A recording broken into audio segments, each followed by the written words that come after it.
நமஸ்தே. இன்னைக்கு நம்ம விஷாரத் பூர்வா பேப்பர் 2ல கேட்கக்கூடிய ரோம லெட்டர் 7 தான் பார்க்க போகிறோம். ஹிந்தி மென் அனுவாத் கீஜியே. இங்கே என்ன பண்ணியிருக்காங்க அப்படின்னா, இந்த ரோம லெட்டருக்கு நம்மளுக்கு 10 மார்க்ஸ் கிடைக்கும். இதில் என்ன பண்ணியிருக்காங்கன்னா, நம்மளோட ஓன் லாங்குவேஜ் தமிழ் இல்லாட்டா இங்கிலீஷில் வந்து இவங்க ஒரு கொடுத்துருக்காங்க, பேராகிராஃப் கொடுத்துருக்காங்க. நம்ம இதை ஹிந்தியில் ட்ரான்ஸ்லேட் பண்ணி எழுதணும். இது எப்படி எழுதுறதுங்கிறது பார்க்கலாம். நான் உங்களுக்கு இதை சரவணா பப்ளிகேஷன் கைடில் தான் எக்ஸ்பிளைன் பண்ணிகிட்ருக்கேன். இங்கே பாருங்கள், ஹிந்தி மே அனுவாத் கீஜியே, தமிழ் ஏவா அங்கிரேசி. இது வந்து தமிழ் இல்லாட்டா இது வந்து இங்கிலீஷில் கொஷின் கொடுத்துருக்காங்க, நம்ம வந்து ஹிந்தியில் எழுதணும் அப்படின்னு சொல்லியிருக்காங்க. ஓகே, இங்கே பாருங்கள், கொஷனில் நம்மளுக்கு தமிழில் கொடுத்துருக்காங்க, ஒரு பேராகிராஃப் தமிழில் கொடுத்துருக்காங்க. இங்கே பாருங்கள், அதுக்கப்புறமா இங்கிலீஷ்லையுமே நமக்கு கொடுத்துருக்காங்க. உத்தர் அப்படி தான் ஆன்சர் அப்படின்னு அர்த்தம்.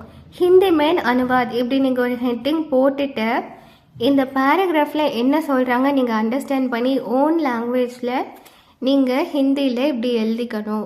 ஓகே, அப்போது கொஸ்டின் இங்கே பாருங்கள், தமிழ் ஒரு இங்கிலீஷில் கொடுத்துருப்பாங்க. நீங்கள் ஆன்சரில் உத்தர்னு போட்டுட்டு ஹிந்தி மேன் அனுவாத்னு ஹெட்டிங் போட்டுட்டு இந்த இங்கிலீஷில் சொன்னதும் தமிழில் சொன்னதுலேயும் உங்களுக்கு என்ன புரியுதுங்கிறத நீங்கள் வந்து ஆன்சரில் உத்தர்னு எழுதிட்டு ஹிந்தியில் நீங்கள் எழுதணும். இதுதான் இந்த பேராகிராஃப்.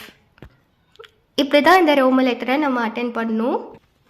பாருங்கள், தமிழ் அதுக்கப்புறம் இங்கிலீஷில் இங்கே கொஸ்டின் கொடுத்துருக்காங்க. நம்ம ஆன்சரில் எப்படி எழுதியிருக்கோம், உத்தர் ஆன்சர்னு போட்டுட்டு ஹிந்தி மேன் அனுவாத்னு ஹெட்டிங்கையும் மென்ஷன் பண்ணிவிட்டு இந்த தமிழில் கொடுத்துருக்கிறதும் இங்கிலீஷில் கொடுத்துருக்கிறதும் நம்மளுக்கு எப்படி புரிஞ்சுக்கிறது, நம்ம அண்டர்ஸ்டாண்ட் பண்ணிக்கிறோங்கிறத நம்ம எப்படி ஹிந்தியில் எழுதியிருக்கோம். இதே பேட்டர்ன் தான் நம்ம வந்து எல்லா கொஷினுக்குமே ஃபாலோ பண்ணுறோம். பாருங்கள், இப்போ தமிழ்லையும் கொடுத்துருக்கு, இங்கிலீஷ்லேயும் கொடுத்துருக்கு, ஹிந்தியில் ஆன்சர் எழுதியிருக்கோம். இப்போ இந்த ரோம் லெட்டர் நல்லா புரிஞ்சிருக்கும்னு நினைக்கிறேன். சொன்ன மாதிரி அதே மாதிரி தான் கொஷின் வந்து நம்மளுக்கு தமிழ்லையும் கொடுத்துருக்காங்க, இங்கிலீஷ்லேயும் கொடுத்துருக்காங்க. ஆன்சர் எப்படி வருது, நம்ம ஹிந்தியில் எழுதியிருக்கோம். இதுதான் கொஸ்டின் வந்து நம்ம நேட்டிவ் லாங்குவேஜில் இருக்கும், ஆன்சரை நம்ம ஹிந்தியில் ட்ரான்ஸ்லேட் பண்ணி எழுதணும். அதுதான் இந்த ரோம் லெட்டர். இந்த ரோம் லெட்டர் 7 பொறுத்த வரைக்கும் ஈஸியாக நம்ம 10 மார்க்ஸ் ஸ்கோர் பண்ணிடலாம். ஸோ நான் நல்லா கிளியராக தான் உங்களுக்கு நிறைய கொஸ்டின்ஸ் எல்லாமே சொல்லி பேட்டர்ன் சொல்லி எக்ஸ்பிளைன் பண்ணியிருக்கேன். ஈஸியாக ஸ்கோர் பண்ணக்கூடிய பார்ட் இது. தன்யவாத்.